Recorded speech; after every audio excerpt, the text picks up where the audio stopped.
to play their respective roles for the outcomes of national elections to be generally accepted. Now, at a two-day forum in Accra, a former special representative of the UN Secretary General for West Africa and the Sahel, Dr. Mohamed Ibn Chambers, was sure such due diligence will help reduce the tension and violence that often mar such elections. 8 out of 14 national elections conducted in the West African sub-region between January 2020 and March 2022 have ended with contested outcomes and led to violence in the affected countries. The current political situation in Mali, Guinea and Burkina Faso puts the entire continent on tenterhooks, and political watchers believe the situation does not portray a region making dire efforts at consolidating its democratic gains. At a two-day forum in Accra, organized by the West African Network for Peace Building, participants shared experiences and lessons learned under an electoral violence monitoring, analysis and migration project. A former special representative of the UN Secretary General for West Africa and the Sahel, Dr. Mohamed Ibn Chambers, said even though West African states continue to organize elections, there was growing dissatisfaction with the electoral processes, which was fueling the emerging trend of violence and non-acceptance of electoral outcomes in the region. That electoral support provides and diplomatic community to situate their electoral support initiative within the broader framework of democracy and development.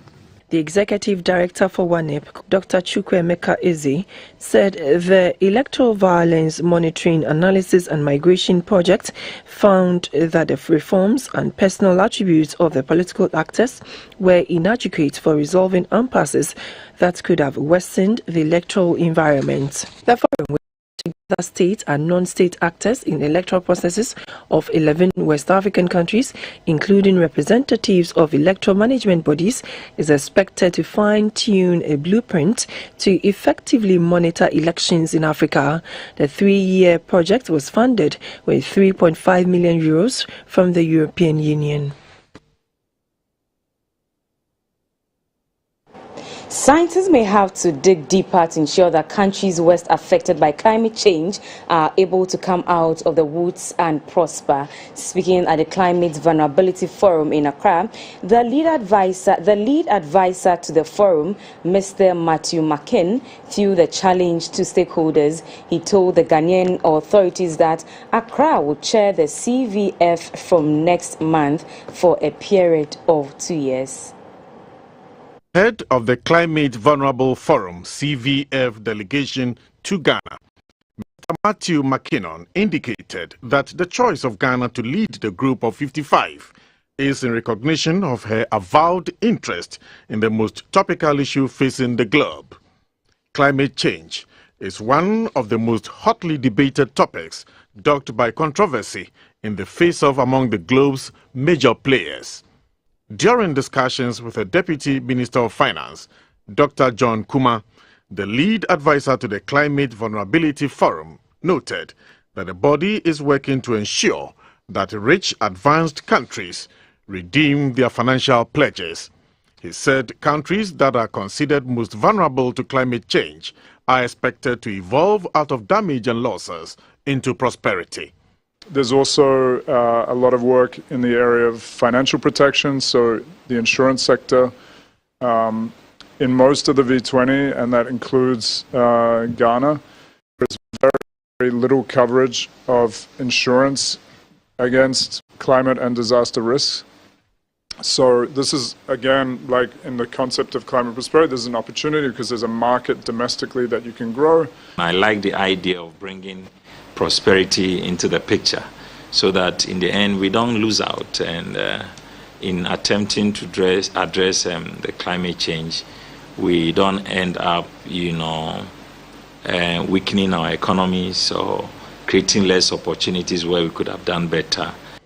Some members of the Parliamentary Select Committee on Science, Technology and Environment, led by the committee's Vice Chairman, Dr. Dixon Adumaku Kisi, who is the MP for Soutum, welcomed the proposal on a global parliamentary group to provide a collaborative forum for legislation and policy on climate change. The delegation also held a discussion with the Executive Director of the Environmental Protection Agency EPA, Dr. Henry Kwabena Kukufu. The world made poorer by man's excessive use of fossil fuel and depletion of forests. Distortions to weather patterns have become boomerangs as they have unleashed some of the harsh realities of our time on the cycle. Napoleon Atukito reporting. In the next few days, government is expected to start distributing gold catcher to artisanal small-scale miners in the country. The type of gold ore extraction and processing machine is more efficient in gold recovery and environmentally friendly. Government procured the gold catcher to discourage the use of harmful substances like mercury in mining. The machines, 100 in all, are meant for small-scale miners in the various mining communities. The gold catcher is designed to handle up to 300 tons of ore per hour. It saves time and is deemed more profitable. Its simple and robust nature makes it the preferred choice for Ghana's terrain. Modeled for small-scale applications, the gold catcher is able to recover precious metals from damp tailings, rubble beds and alluvial sands. Satisfied with the equipment, the Deputy Minister for Lands and Natural Resources in charge of mines, Mr. George Mrekuduka, was confident the small-scale mining sector would be more profitable in the years ahead. I'm so impressed seeing this. We're looking at mechanisms where we can also build local champions within the industry. Where do we start? Let's start from the community level. In doing that, we must also encourage them to do or practice, have best practices or follow all protocols in mining. Barring any hitches, the mining equipment will be inaugurated by President for the next month. The Minister for Works and Housing, Mr. Francis Asenso-Boakye, has charged private cement manufacturing firms to source local new raw materials in production processes. According to him, this will give the meaning to local content as well as help stabilize the cement market. On a working visit to some private cement manufacturing companies in the country, the Works and Housing Minister was optimistic that this will create an enabling environment for the sector to thrive as part of efforts to increase the affordable housing stock in the country. The housing deficit is intensifying, especially in urban areas. The government put the housing shortage before the pandemic at more than 2 million units, and approximately 60% of the working population need help to access housing, while 35% will be in a position to access housing even with the intended government subsidy. To the Minister for Works and Housing, cement manufacturing companies are key to the execution of the Ghana Housing Project and the achievement of the government's better housing agenda. The sector is engaging private cement manufacturing companies in the country to appreciate their challenges to allow local building material manufacturers to better profit in their quest to provide affordable and safe housing for all.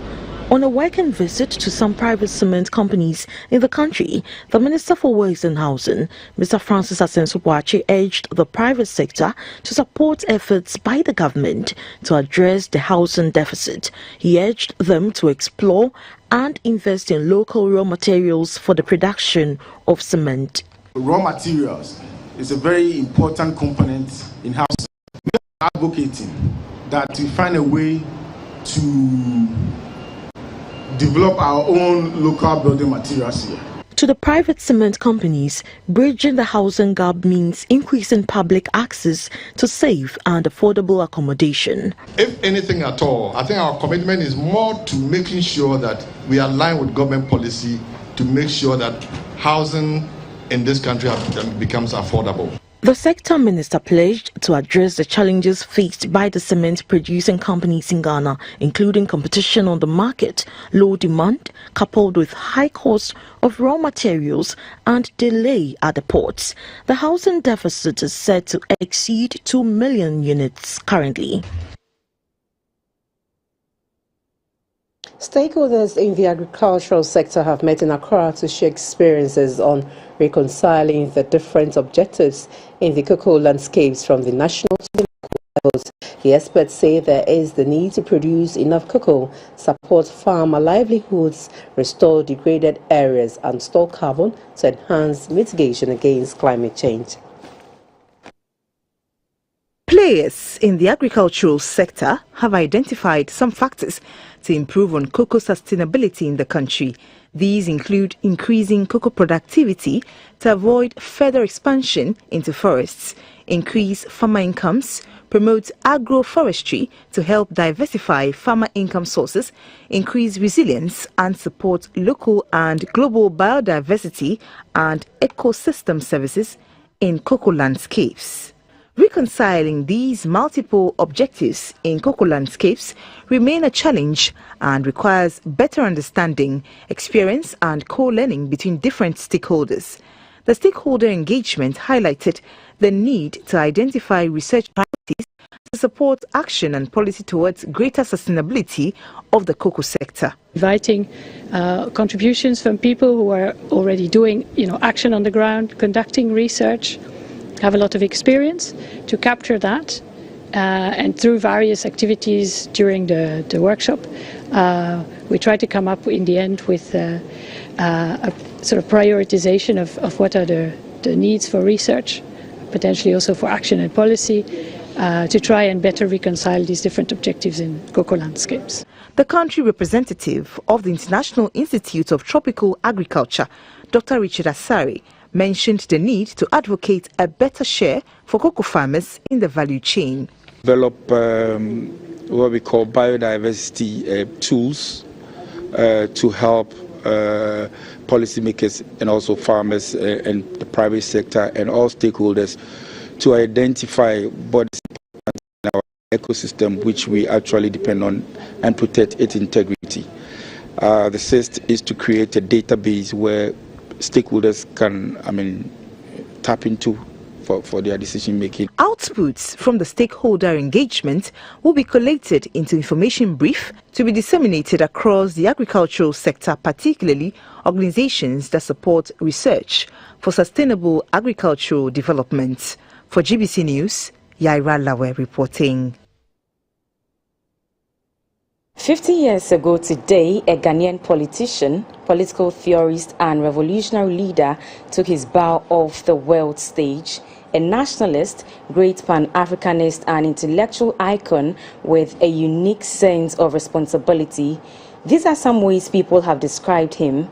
Osajifo Dr. Kwame Nkrumah, Ghana's first Prime Minister and first President in the First Republic, passed away on 7th April 1972 at the age of 62.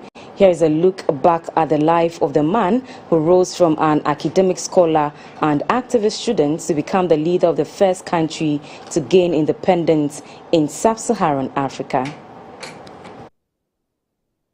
Was invited by the leadership of the United Gold Coast Convention, UGCC, founded in Ghana in August 1947, to seek self-government from the British colonial rule within the shortest possible time.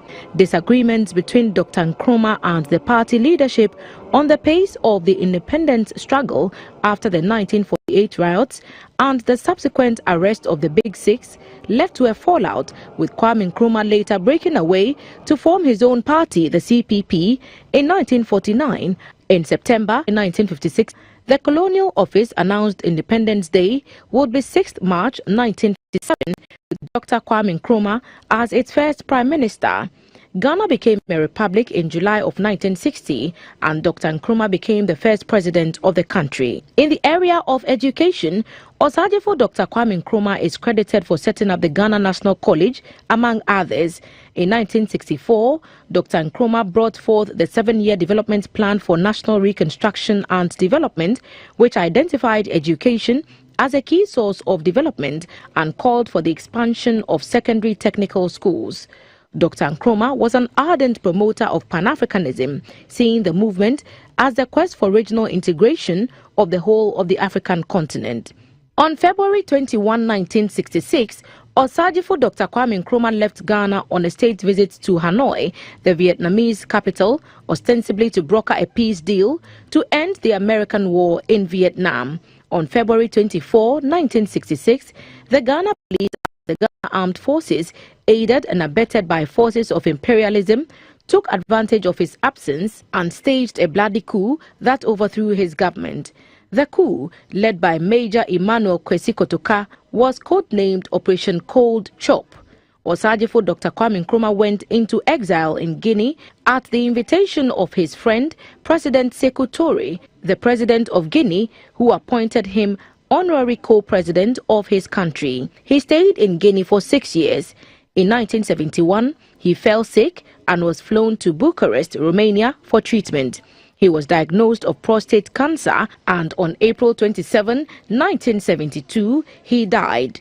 The government then, the National Redemption Council, NRC, under the leadership of Colonel Ignatius Kutu Champong, engaged in a protracted negotiation for his remains to be flown to Ghana. He was buried in his hometown in Loflor in the Western region on July 9, 1972. It is significant to note that the casket that contained his body had this inscription written boldly on it: "The Great African," an acknowledgement of the fact that he was truly a great son of Africa.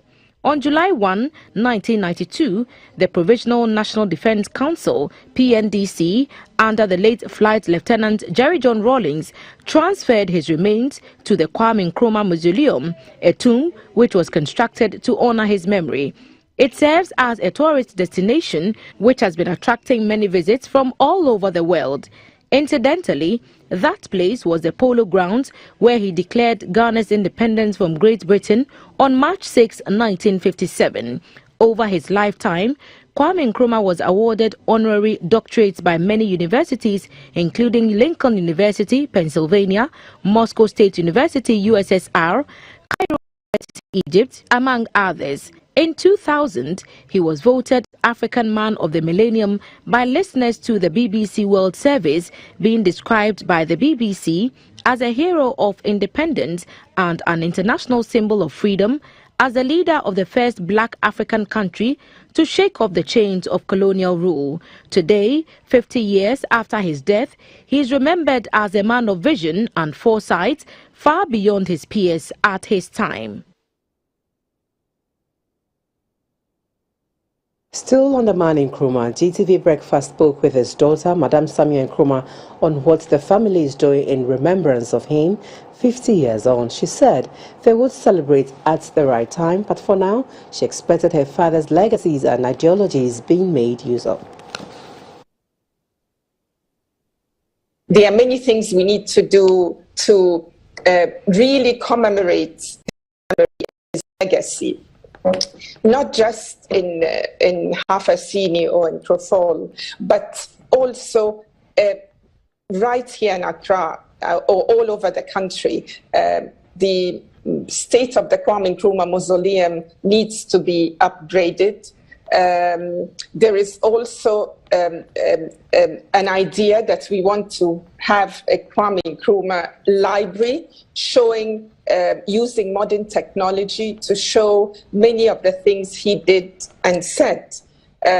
Because when we talk about his enduring legacy, we are also talking about his speeches, his writings, the economic plans and policies that he initiated. When we say we need the airport, for example, to change its name, to go back to what it was, Accra International Airport, or when we say we need to rehabilitate his the family home in Hafasini, or the abandoned buildings that he built there for retreat and cabinet meetings. And when we say these things, we are not really thinking that we need to hail the man, but what we are saying is we want the younger generation to be acquainted with his thoughts. The newly reconstituted board of the Microfinance and Small Loans Center, MASLOC, is being tasked to support management to improve on the center's loans recovery rate from the current 45% to about 90%. This is to help the fund give a leg up to others in need of loans. At the swearing-in of the new board of MASLOC, the Chief of Staff, Madam Akosua Fremosel Parry, said micro and small businesses need financial support and the board must focus on this. Finance and Small Loans Center, MASLOC, is chaired by Mr. Kwame Duncan. The board is duty-bound to formulate policies and work with the management of the Microfinance and Small Loans Center, MASLOC, to provide small loans in a fast, easy and accessible way for startups and small businesses to grow and expand, as well as to enhance job and wealth creation. They are to work with management to streamline the operations of the center and also roll out new initiatives to source for funding, improve loan recoveries, and increase the disbursement scope. Since 2017, the center has disbursed 306 million Ghana cedis to Ghanaians in loans and vehicle hire purchase, out of which 85% went to women and the vulnerable. The new board first took the official oath and the oath of secrecy. The Chief of Staff at the Presidency, Madam Akosua Fremosel Parry, challenged the to work with distinction and ensure disbursement gets to those small businesses. As members of this board, you have the responsibility of working to overturn the notion that MASLOC funds represent free money. Those fortunate enough to receive MASLOC funding must understand that it is a revolving fund. MASLOC should pay close attention to SMEs, especially those in rural areas, particularly women and young entrepreneurs would need small loans of amounts ranging from 500 cedis to about 5,000 for their businesses. The board chair of MASLOC, Mr. Kwame Duncan, pledged readiness of his team to move the center forward. We are fully committed to support the CEO to keep MASLOC in a position of strength to help even more of our people. The board is chaired by Mr. Kwame Duncan, has the chief executive Hajia Abibata Shani Mahama Zakaria, Madame Philomena Ochre, Madame Mercy Edujimfi as members, Professor Michael Asante, Mrs. Felicia Boateng Dankwa, Mr. Frank Note, Mr. William Zuga, Madame Kamfotosei, and Mr. Oscar Lawal completes the 10-member list.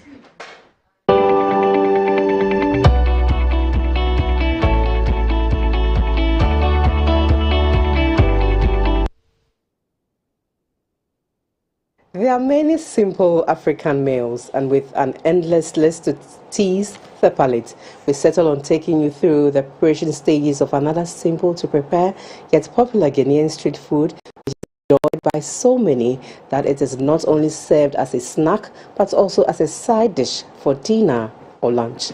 Kelewele is a spicy snack made with sweet plantains, seasoned with spicy and fried. In English, it is sometimes referred to as hot plantain crisp, crispy on the outside and soft on the inside. For our checklist of the ingredients for this spicy snack, according to your serving size, you need fingers of ripe plantain, ground or powdered cayenne pepper, fresh ginger, garlic powder, anise seeds, cloves, onions and salt to taste. Peel the sweet plantain and cut into bite-sized chunks or just as you'd cut potato wedges. Mix the ground spices, that is the fresh ground ginger, cayenne pepper, anise seeds, garlic powder with a little bit of water. Pour onto the diced plantain and mix together. Let it marinate for a while. This helps the plantain absorb all the delicious flavors that make the snack sweet and spicy. Deep fry in hot oil until golden brown. Do not overcrowd the pan when frying so the plantains don't soak up the oil and become a soggy mess.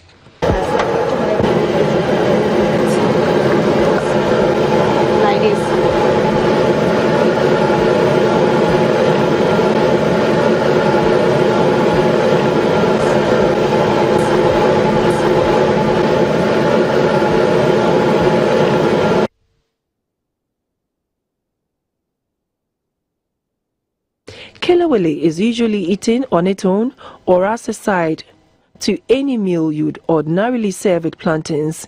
As the snack, Kelewele is served with roasted nuts or peanut butter. As a side, Kelewele is served with rice and stew, fried rice or jollof rice. It's all a matter of palate choice.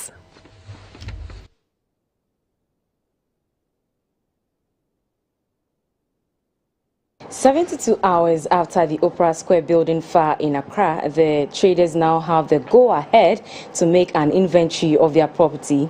GBC News was at the site on Wednesday and reports that the fire personnel confirmed that the flames had finally been doused. At 4 p.m. on Monday evening, fire swept through a part of the Opera Square building in Accra. Personnel from the Ghana National Fire Service had a difficult time bringing the fire under control. It took them 3 days to completely put the flames out.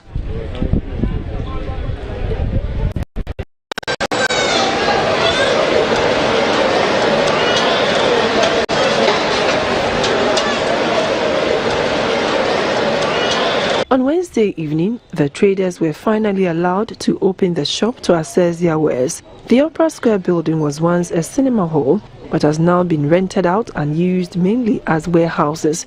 NADMO officials from the Ashiedu Keteke sub-metro on Wednesday morning were on site to cost the damage. Their names, value of damaged properties and photos of themselves and their wares were recorded.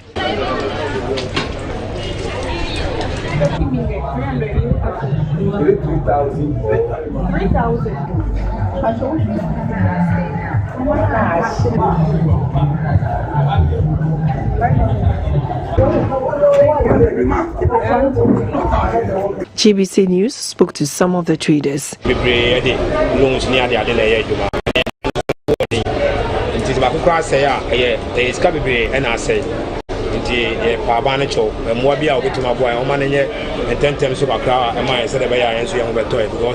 from 3 days in 4 days, and easy. And they were inside now, and now they put up sooner and wholesale inside in Antinema or Hunina in sooner sell, sooner Conium and Muntima be ultimate and you so am. The entire area has been disconnected from the main power source, and the road is now opened to traffic.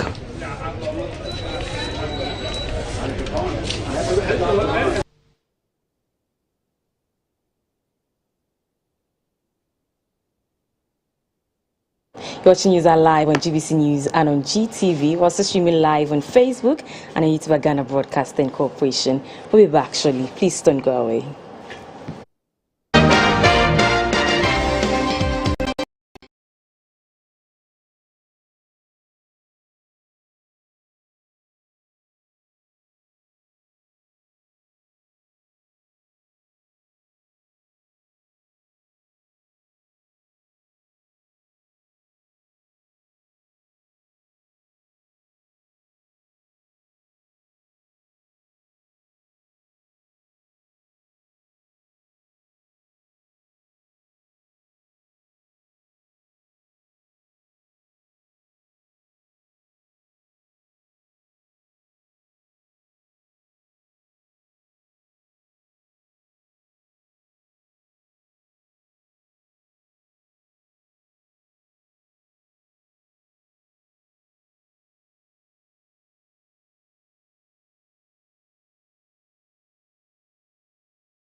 This segment is brought to you by Quick Credit and QNet. Good evening and welcome. I am Dorothy Ajimai. The Bank of Ghana, in a statement, alerts of an impending launch of a cryptocurrency investment scheme named CediCoin. According to the central bank, neither this investment scheme nor the promoters of the company have obtained approval of the Bank of Ghana to operate in the banking and payment sector. The Bank of Ghana emphasizes that such payment schemes are not registered under any law in Ghana. The public is therefore advised to be cautious about any cryptocurrency business and other unregulated schemes. The bank further cautions all regulated institutions to avoid facilitating cryptocurrency transactions.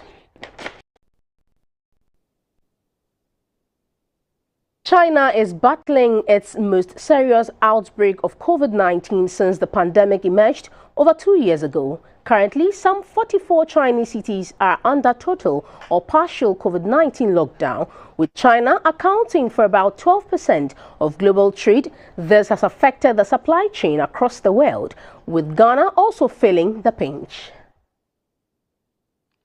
China's unwavering commitment to stamp out COVID-19 by locking down big cities such as Shanghai is a big threat to the country's economy and puts more strain on global supply chains. The situation may further worsen global inflation.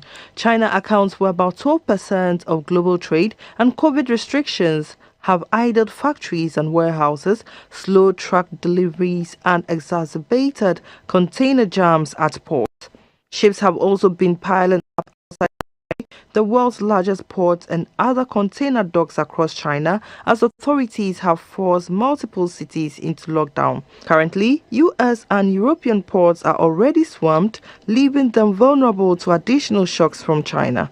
In the short run, the pile-ups mean more hurdles in the $22 trillion global merchandise trade, which slumped in 2020 and rebounded last year. In the long term, such chaos is redrawing the contours of a global economy tied together by cross-border commerce. This is because key policymakers are coming around to the idea that a sea change in the developed world's supply lines is necessary. Analysts say the shipping congestion at Chinese ports, combined with Russia's war in Ukraine, is capable of derailing the recovery of the world economy, already buffeted by inflation pressures and headwinds to growth. The Pan-African Payment and Settlement System is expected to save Africa about $5 billion in annual transaction costs and boost intra-regional trade. This, according to some financial experts, would only be realized if countries in the African Continental Free Trade Area invest in value addition and key infrastructure to support delivery of goods and services. This came up at the 2022 Money Summit here in Accra. Traders in Africa settle cross-border payments via European and United States banks. The cumbersome process makes it expensive and discourages intra-trading. The cost element comes in because of the corresponding bank element. So we pay something called the SWIFT charges, and then there are also FX cost that comes into place. Taking those things out reduces the cost considerably. If you're able to implement PAPS very well and bring all the fintechs on board, SMEs and individuals can easily make payments into other African countries at lower costs from what they are paying now. In September, the Pan-African Payment and Settlement System was launched after a successful pilot in the West African Monetary Zone. PAPS is expected to support the implementation of the African Continental Free Trade Area. The system will facilitate real-time payments in local currencies, but harnessing the full potential of PAPS would require African countries to diversify their economies. Trade volumes under the Continental Free Trade Agreement will be driven by large investments that are needed to expand the production and processing capacity in key value chains, investments in key infrastructure to support the logistics in terms of delivery of goods and services, and payments. Large investments needed to promote more efficient financial markets. We also need robust business law regimes to promote investor confidence. When fully operational, the African Continental Free Trade Area will become the world's biggest free trade zone with a population of 1.3 billion and a combined gross domestic product of $3.4 trillion. You're watching News Hour, and this is the business segment. On today's interbank markets, the cedi is trading at 5 cedis to the US dollar, 8 cedis 99 pesos to the pound sterling, and 7 cedis 58 pesos to the euro. Coming up are the figures and also the prices of gold, cocoa, and light crude from the Commodity Board.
And that's it for the business segment, brought to you by Quick Credit and QNet. Coming up is the energy segment. Please do stay.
Evolves, the Volta River Authority VRA has launched the Creativity Innovation Day. It is an initiative to employ technology and innovation to resolve emerging challenges in the industry.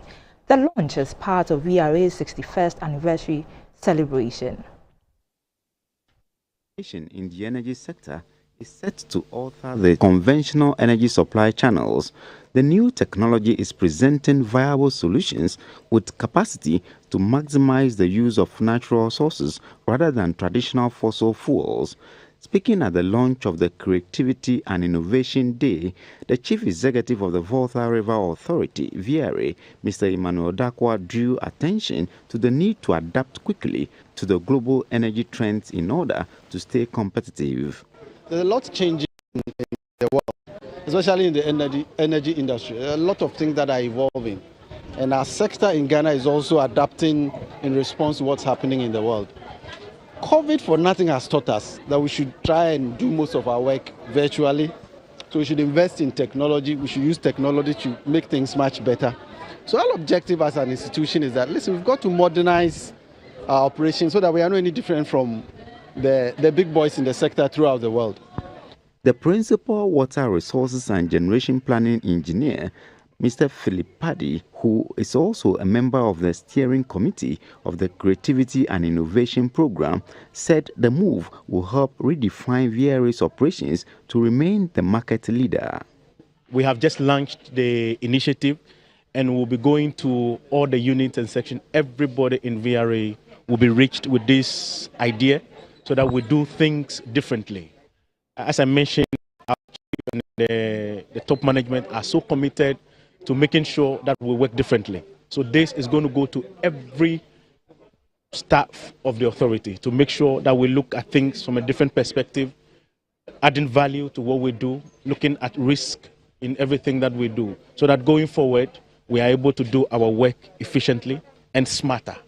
A 12-member committee has been inaugurated to oversee activities to support the sustained celebration of the Creativity and Innovation Day every year.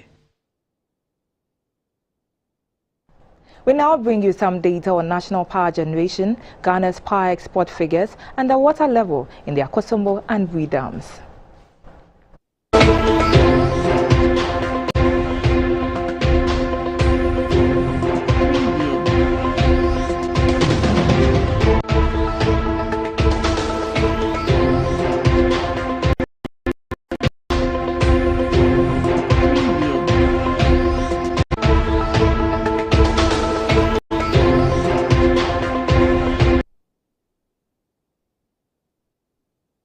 This brings us to the end of the energy segment with Mabel Anang. Health news is up next.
Time now for health, brought to you by Lufat, Tobinco's premium gift to Africa. The German government is supporting Ghana to develop its physical and digital health infrastructure space. A 9-member team made up officials from the Ministry of Health and the Ghana Health Service have received training in that regard in partnership with the African German Health Association.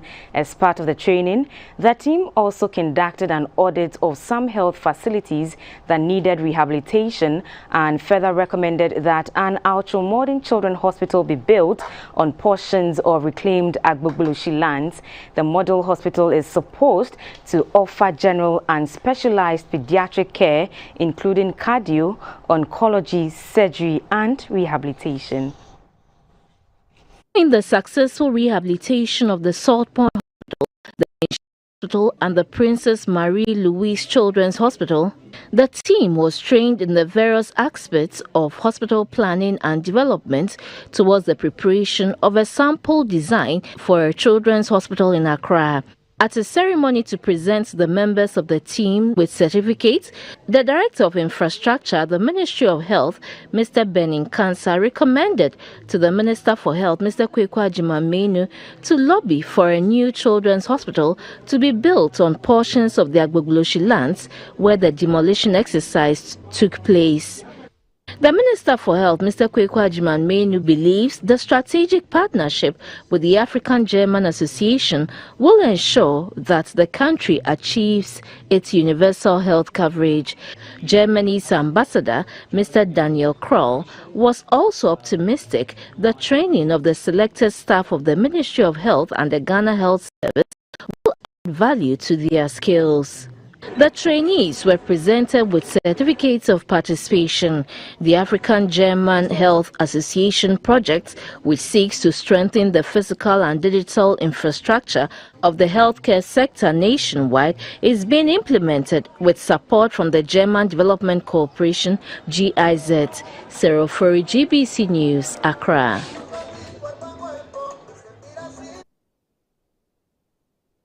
Globally, births before 37 weeks, termed as preterm births, have gained public health prominence because it affects neonatal survival and quality of life. To help reduce infant mortality in Ghana, the Kumasi South Hospital has received 2 incubators, making it the 46th and 47th of the Project 100 incubators. The Project 100 incubators is an initiative launched in 2014 by the Kokoko Charities Foundation. Over the years, the Kumasi South Hospital has been adopting the kangaroo mom care system to cater for preterm infants due to lack of incubators. As a referral facility in the Ashanti region, the hospital records an average of 30 preterm babies in a month. After a needs assessment, the Kokoko Charities Foundation has presented 2 incubators to the hospital in its quest to supply 100 incubators to health facilities across the country.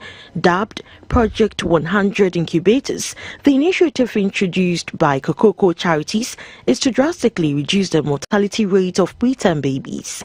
So far, the foundation has supplied 45 incubators to various hospitals, and the Kumasi South Hospital has received the 46th and 47th.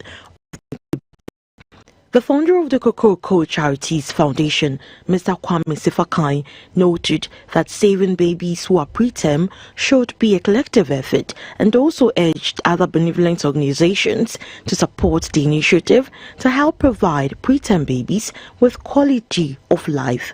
According to the medical director of the Kumasi South Hospital, Dr. Kwame Nkrumah, the donation is a timely intervention which would help to enhance neonatal care in the hospital and the country at large. In Ghana, about 140,000 children are born premature every year, out of which more than 8,000 die before 30 days. For GBC News, Afrey Wadako reporting. That's it for health, brought to you by Lufat. Tobinko's premium gift to Africa. International News is up next. Please stay.